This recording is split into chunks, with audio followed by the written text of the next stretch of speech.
You know, my friend, in the silence that we just had, I got a message, a micro message, Okay. that this interview is going to be really good for activists out there. So, folks, welcome to Monks and Punks. I'm Sander Hicks. I'm really pleased to welcome my new friend Eileen Flanagan to the show. Eileen is the author of a new book called Common Ground. Great subtitle. How the crisis of the earth is saving us from our illusion of separation. This is the year 2025. It's been one of the most politically charged and divided periods in recent memory. You can feel the tension everywhere in elections and climate debates, in fights over housing injustice, and even inside the movements that are trying to push society forward. People are angry, nerves are frayed, we are exhausted, we're often talking past each other. As someone who spent years in grassroots journalism, independent media, and activist community building, I've seen these fractures up close. But my guest today, Eileen Flanagan, wrote Common Ground as a kind of antidote to all that. She's a longtime Quaker organizer and climate activist who believes that real political transformation requires emotional honesty, deep listening, and a moral center that can sustain action over the long haul. Her book is about how we show up, not just what we're fighting for, but how we fight. And that question feels more urgent now more than ever. Eileen was just a guest at 15th Street Friends at our event series and spoke on a lively panel of interfaith activists and represented Christianity, represented activism, represented the Quaker tradition. And welcome, Eileen. Welcome to Monks and Punks. I'm really happy to be here. Thanks. Why don't you give us your impressions of the what we did together, just to kind of as a grounding, as a starting point. And I'm sure you've been to 15th Street before. I have been to 15th Street meeting. I'm from Philadelphia, so I belong to a Quaker meeting down this way. Um, yeah, what was really interesting was feeling the energy of the people in the room. The title was partly about faith-based organizing, resisting authoritarianism. And there were some people who had come to meeting for worship and stayed for the topic, but there were clearly people who showed up just for that conversation. And I think there's two things that stand out to me. One is how many people are either already involved or trying to figure out how to be involved in resisting authoritarian in this country. What we've seen in North Carolina and other places is really inspiring. Average people standing up to say no. And Chicago. also Chicago, San Francisco, like they actually were organizing ahead of time. So ICE never, did the escalation there that Trump had originally planned. DC, all over the place, there's lots of ways that people are standing up, but especially around the ICE issues. But I also have this sense that over my years as an activist, interest in spiritual grounding has really increased. And not necessarily religion, like not everybody uses the word faith or identifies with a faith tradition, but the sense that how we show up matters, being grounded matters. Um, yeah, so it was exciting to meet new people who are also talking about that and hear the other speakers as well. I have to tell you, I really got inspired by Common Ground, your book, and I read out loud to my wife Sophie about that line. I'll paraphrase it roughly, but it's such a great line about when we shut down and interfered with the board meeting of PNC Bank. The PNC bankers said, geez, these Quakers are kind of a scary mix of activism, dedicated activists, but also they're so spiritually grounded and that they seem unstoppable, right? Yeah, we got feedback through another, somebody who was in direct conversation with the leaders of PNC Bank, which was netting at the time over $4 billion a year. They bragged about being a green bank. They bragged about their Quaker roots, but they were one of the biggest financiers of mountaintop removal coal mining. So we started challenging them on that hypocrisy. We showed up 125 times over 5 years, and many of the actions that we did were just simply Quaker style silent worship in their bank lobbies. But we also interrupted a few shareholder meetings with singing and prayer and things like that. And we heard through someone in direct conversation with them, since they didn't want to talk to us, that they didn't know what to do with us. That, when people are just yelling or interrupting in that kind of, cursing at you or whatever way, then you just dismiss them. Right. But there was something about the way we were showing up that made us harder to dismiss. I just saw a John Lennon quote that says pretty much when you're violent at a protest, they know exactly what to do with you. But if you're telling jokes with the police, or you're being funny, or you're laughing at yourself, or you're just being lighthearted, or yeah, then they don't know what to do with you, right?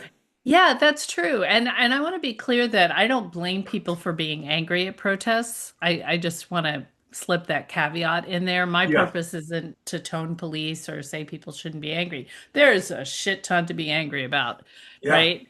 And but part of what I've been studying over the years is what can we learn from campaigns that have worked? And humor is absolutely one of those things. In Serbia, where they were organizing under a brutal dictatorship, the group Akpor that went on to defeat the dictator used humor all the time. Because how else are you going to stand up to a dictator? Like you need to strengthen yourself, but you also need to, take the wind out of their sails in some kind of way.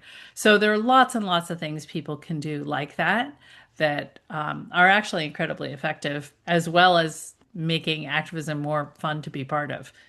Great. And for people that are watching this on YouTube, you'll get the visual. I'm going to do a diagram of a pyramid, a triangle, a pyramid, because one of the things I'm explaining this to people visually these days in my life about just last Sunday at Quaker meeting, I said to Sabrina, I'm getting a lot out of this Common Ground book because Eileen talks about George Lakey's pyramids of power theory, and we're going to talk about. I want you to explain this to me more in the context of shutting down mountaintop removal at PNC Bank.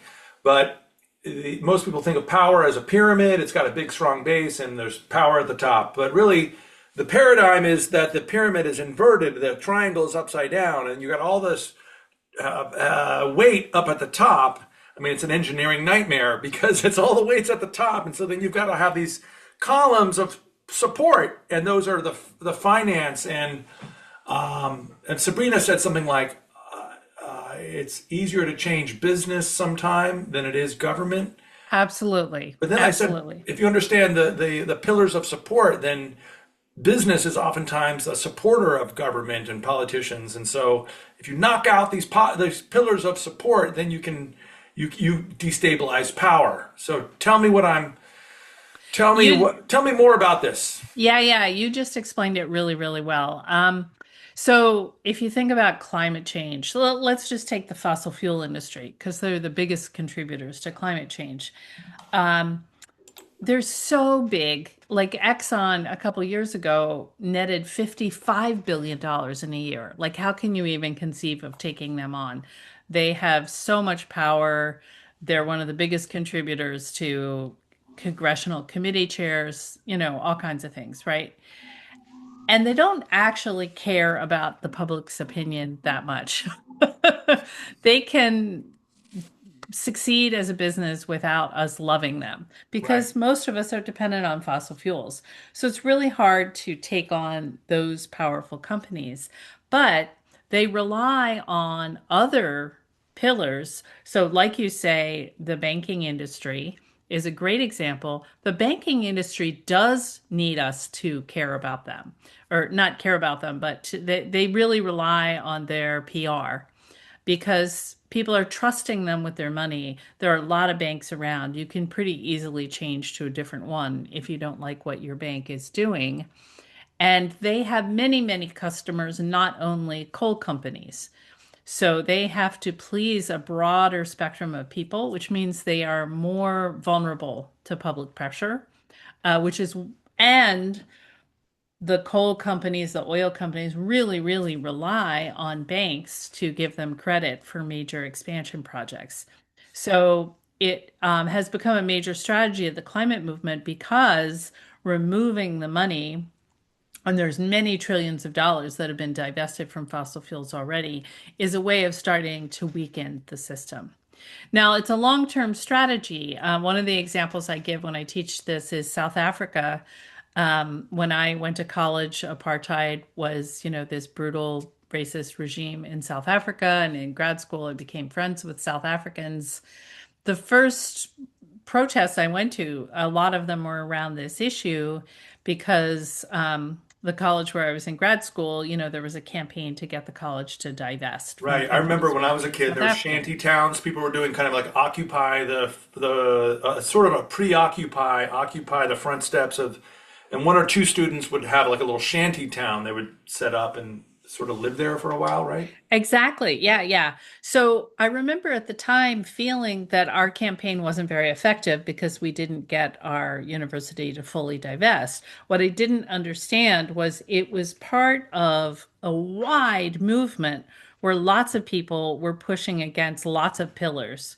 So companies invested in South Africa were taking a financial hit, um, universities, towns. And every time a university or town did divest, that also hurt South Africa's PR, which then moved politicians who then started passing sanctions bills.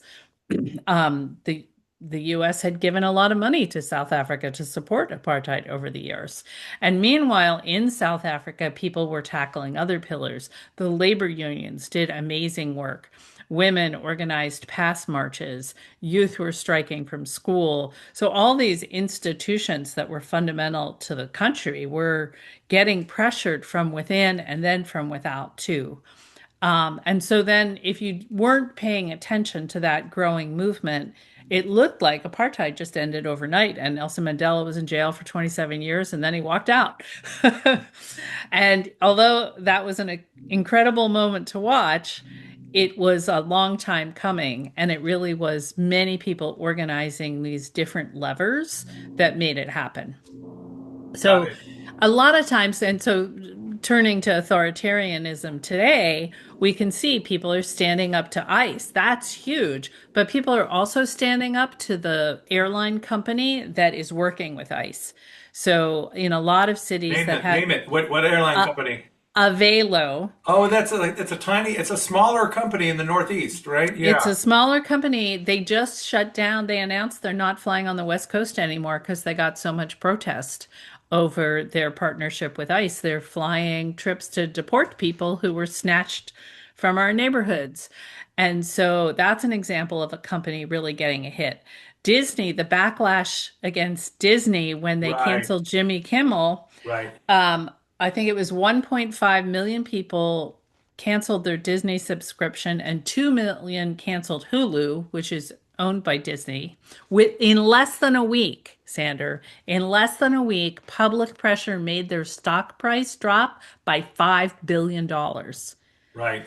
It was such a massive upswelling. So that's another great example. I think there are lots of things happening now where people are making sure that institutions don't support authoritarianism, whether it's the media, whether it's universities, whether it's airlines. And you can see those are the institutions that Trump is going after, right? He spent so much time pressuring universities. That's because they're a pillar of power. And it took a little too long for them to start saying no to him. And there's still a lot of work to do there. But I think part of what we're seeing today, like sometimes I talk to people and they're like, I don't know what to do. There's so many things happening. And I'm like, it's great that there are so many things happening because this administration is working on many levels. We need people to just find their niche and put their pressure there. There's so much to talk about. I know I've got like 10 questions at once. First of all, I wanted to say I wanted to respond to something you said about how you do a kind of a spiritual centering without using religious terms, which I think is smart because then it becomes accessible to a broader activist community or left community, if you will, or just this idea. So tell me more about that. Tell me more about how I know you've been kind of like a peace marshal at protests, and you've been kind of a calmer. In the DSA, we call it the red rabbits who are they try to calm. They're like peaceful rabbits, and they're socialists, but they're protests, and they're red rabbits, so they calm things down. So you've been kind of a rabbit. I've never been called that before, but sure, okay. Um, yeah, and again, it's not that calm is always good, right? Like there's a great nonviolence trainer who's a Buddhist, Kazu Haga, who talks about does he call it false peace and true peace? But like there's the peace of suppression, there's the quiet calm, Mm, like nobody's yelling, so everything must be okay. But often that masks, deep injustice, right? right. So I wouldn't describe myself as calming people so much as centering them Centering. to to be as effective as possible, right? Whether we're chanting or walking in silence or singing a song or what have you, are we really grounded in what we're up to? So, for example, well, just to take a peacekeeping story, I was a peacekeeper or a marshal, it's sometimes called, or safety team. It's called different things, different places. But in Philadelphia, we were the last city to have the votes counted in the 2020 election. I remember And this. there were there were a lot of people showing up in Philly. Some of them wanted to make trouble. And there was a big march that had already been planned to count every vote. And as we were gathering for the march, the election result was announced that Joe Biden had won. So the march proceeded. And then there were some Trump supporters who kind of came over looking for a fight, right? And so they just are like yelling random things or whatever.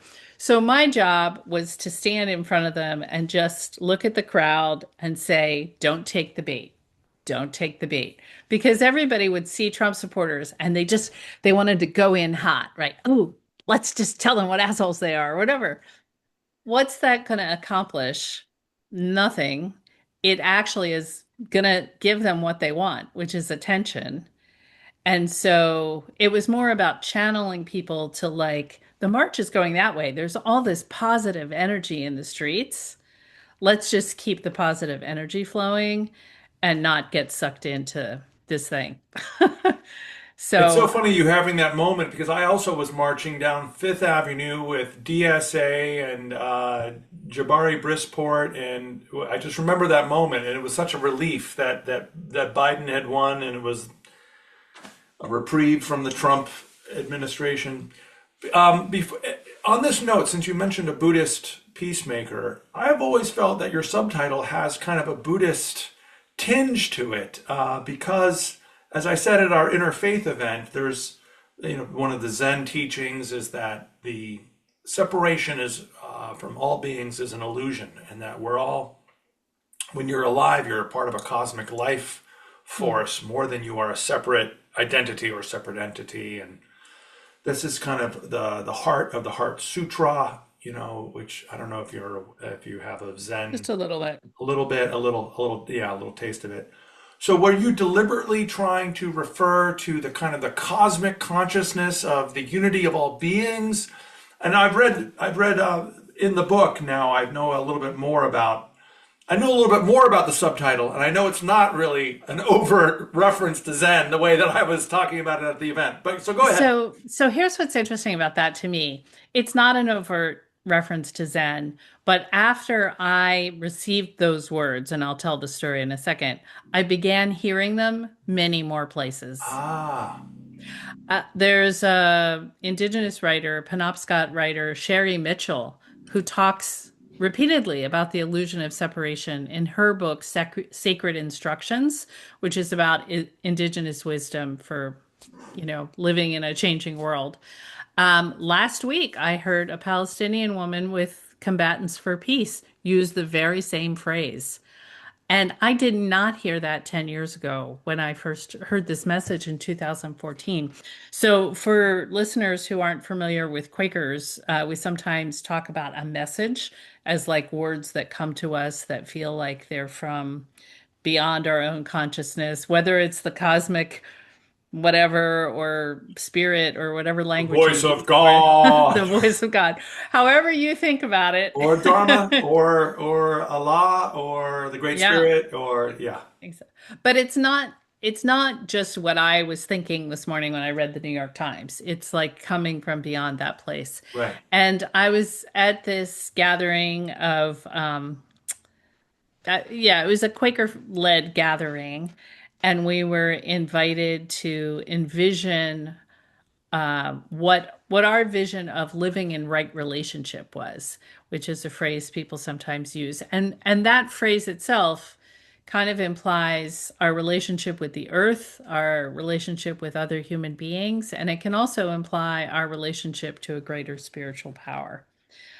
So we were asked that question, and I just had these words come that said, because my work was, focused on climate change, and the words that came were, it's not about us saving the earth.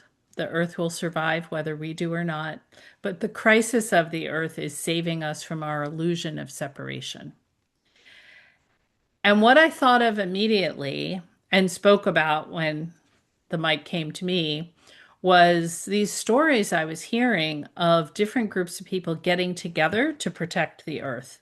So in Canada, I had heard this First Nations chief, Jackie Thomas, talk about how her indigenous community and their settler neighbors, the ranchers, partnered to stop a pipeline. And she said of the pipeline, I really have to thank Enbridge for bringing us together.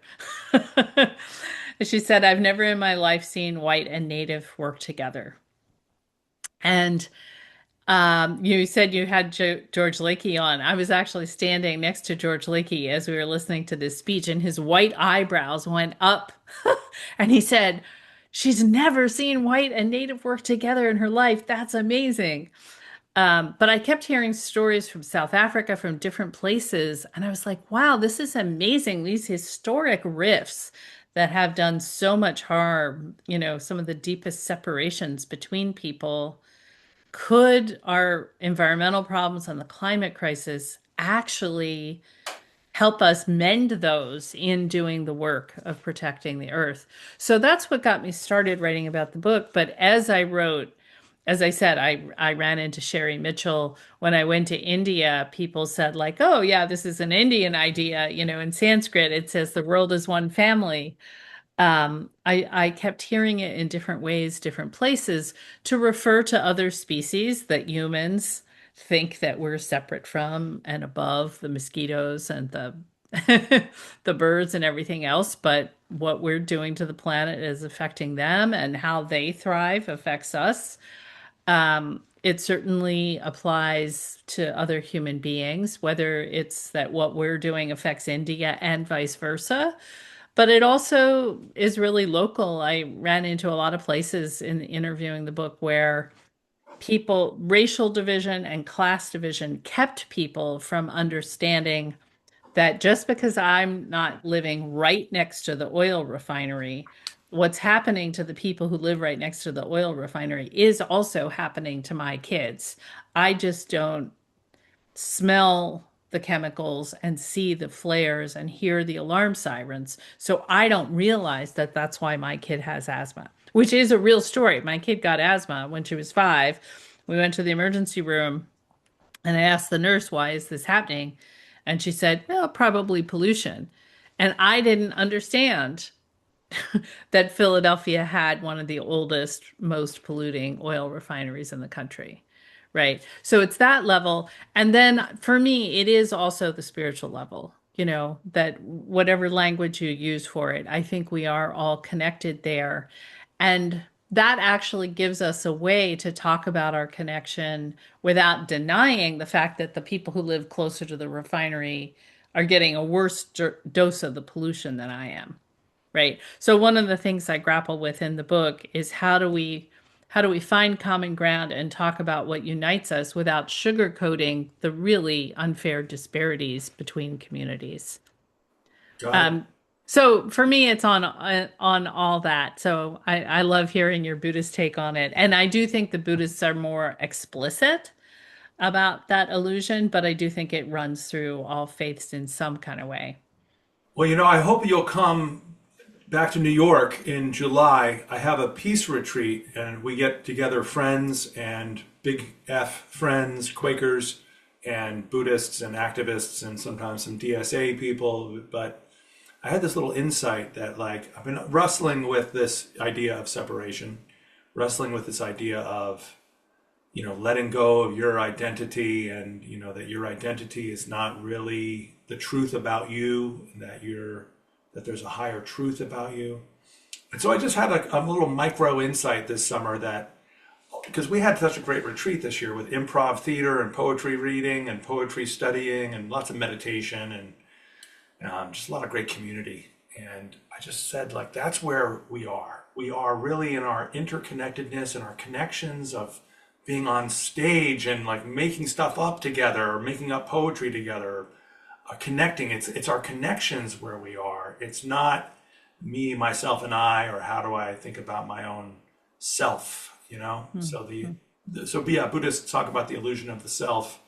And while you were speaking, I was also thinking, I was listening, but I was also thinking about when Jesus said, whatever you did to the least of my brothers or sisters, like you're talking about these people that Hmm. suffer from the pollution most, that Jesus would say, that was me. Whatever you Hmm. did to them, that was actually what you did to me.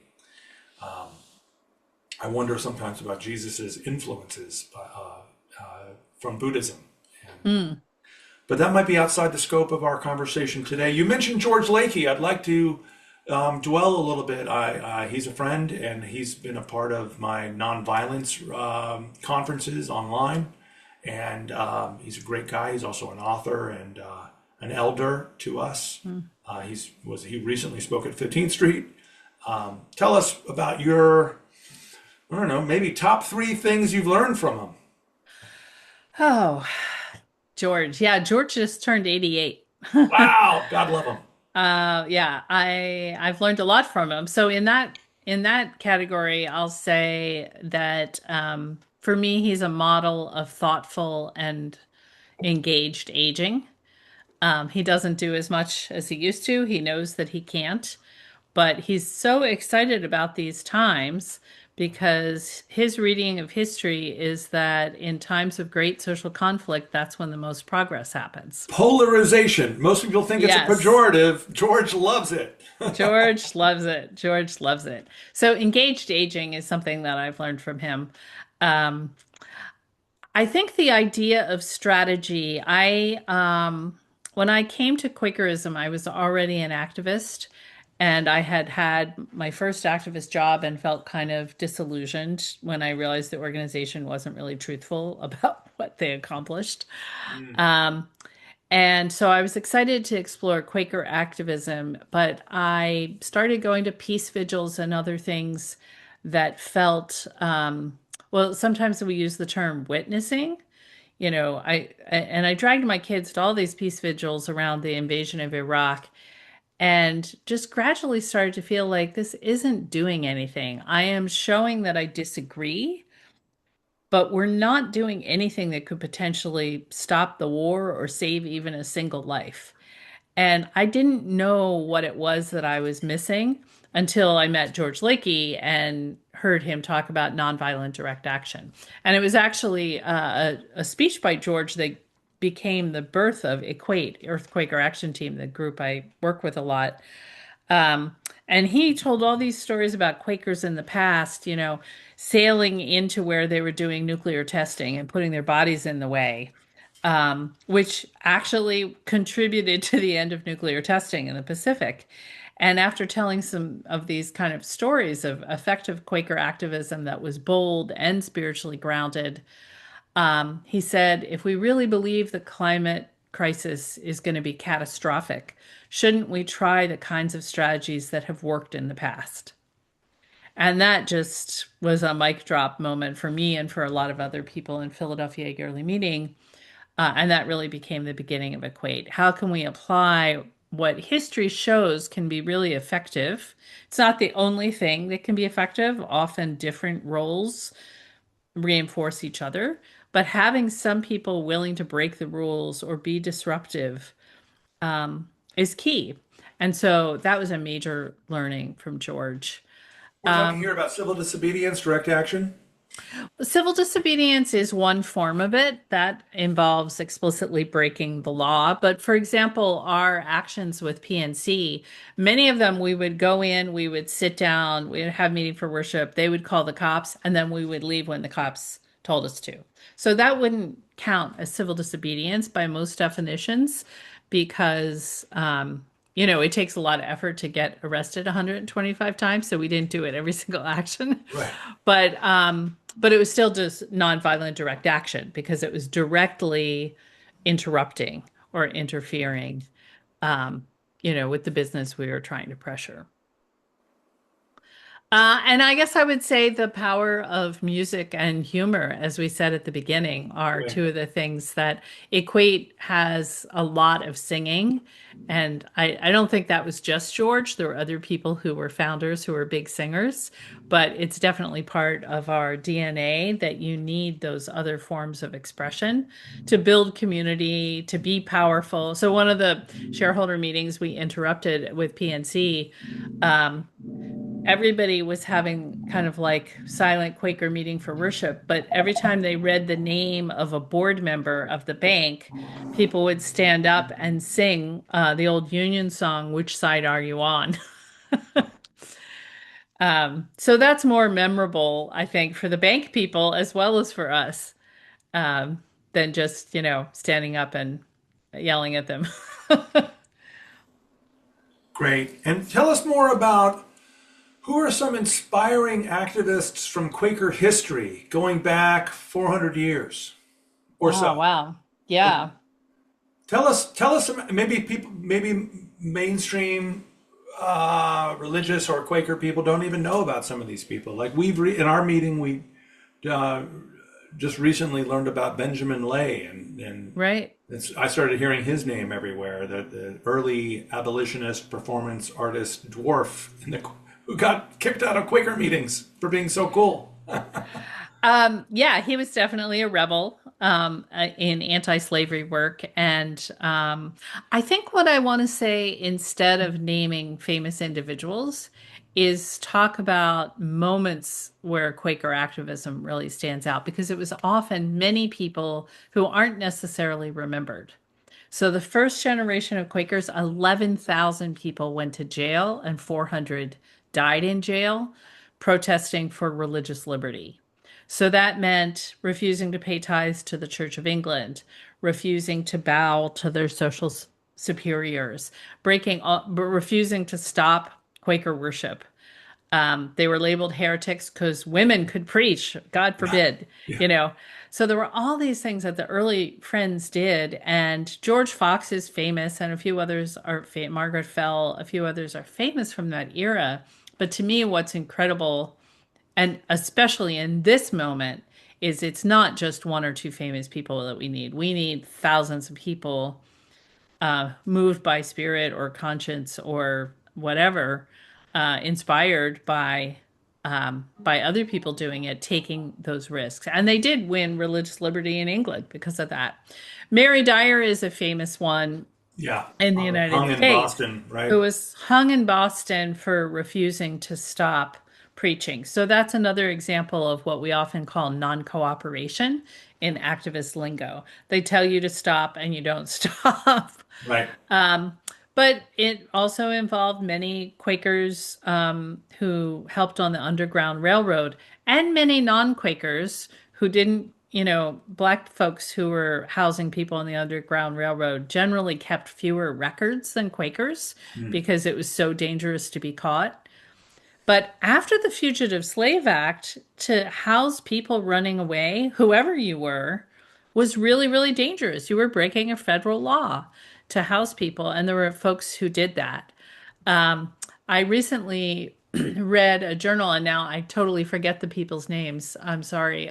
But I heard a little bit about German Quakers who, first of all, after Kristallnacht, um, the Nazis said that everybody who wasn't Jewish should stop purchasing from Jewish stores. Hmm. And the Quakers in Berlin meeting said, no, we're going to continue going to the bakers and, other merchants who they had frequented. They also did a lot of work to help people get out of Germany to the point where the clerk of Buchenwald meeting, the clerk of the German yearly meeting ended up in Buchenwald concentration camp. He Wow. wasn't killed, um, and a fascinating turn in the story was that after being in solitary confinement for a dreadful amount of time, he got out and he was in the camp, and a guard asked him, hey, what are you in for? And he basically said, for being a Quaker. And the guard said, oh, my mother always said the Quakers fed us after World War One. And so then that guard kind of looked out for him. Um, so I think our history is just full of these amazing stories of the ripple effects of the things people have been involved with. Time for the disclaimer. We didn't always get it right. Yeah, We sure. Benjamin Lay is famous because Quakers took so long to become associated with the Underground Railroad instead of being associated with enslavement. Right. Um, you know, And yet, as the historian of 15th Street, I acknowledge that some of our own members in our past owned slaves, but we as a religion overall were 100 years ahead of our time. We were the first major Christian religion to denounce slavery 100 years before it became kind of legally fashionable. yeah, exactly. In our last 5 minutes, what should people know about your book? How is the book doing? Seven Stories Press. It's a very legitimate. Good old Dan over at Seven Stories. Um, uh, and tell us about the book and how it came to be. Well, this book was what Quakers call leading. I had this feeling from the time I heard that message that I would write about it, and then it took about 8 years, to be honest. Oh, wow. So it's Um, not a rush job. it's not. It's my fourth book, and it was really the the hardest one to write because in a lot of ways it's about how everything is connected. So what's chapter one? Um, but also because I kept learning as I went, and the pandemic, different experiences I had got woven in. It is available from the publisher, Seven Stories Press, also from Quaker bookstore sellers and from other booksellers. So wherever you buy books, um, We have a I copy for am. our in our library at 15th Street. It's That's currently great. checked out by a young 19-year-old anarchist who just turned 20.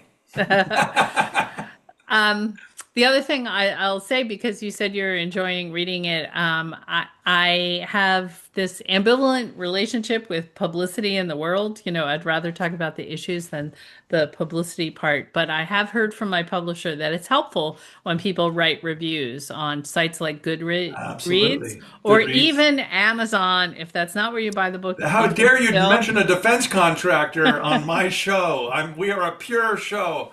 I But must confess, though, I did buy your book on Amazon because I just frickin' needed it quickly. But they're a defense well, contractor, and yeah, but you can write a review without purchasing from them. you can, you You can, can. yeah, You can. I So do. you're Yeah. supporting me in spreading the word or suggesting it to other people if you like it. That would be great. Great. Well, you were an eloquent speaker at 15th Street at our interfaith event against authoritarianism, and you're an eloquent speaker. And we wish you all the best with the book. And is there anything else we didn't cover tonight? Oh, Let's so take a many moment. Let's things. take a 5 second break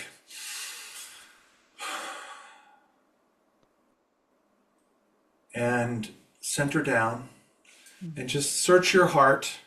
Think of that young activist out there that really needs more Eileen Flanagan in her life. And what what is your message for her or him or them?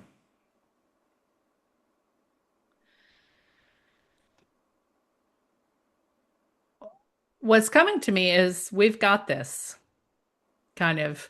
which is not to sugarcoat the incredible harm happening right now. There's so many people living in fear, so many people being harmed by this administration, so much violence escalating in our country. So I'm not a Pollyanna about it at all.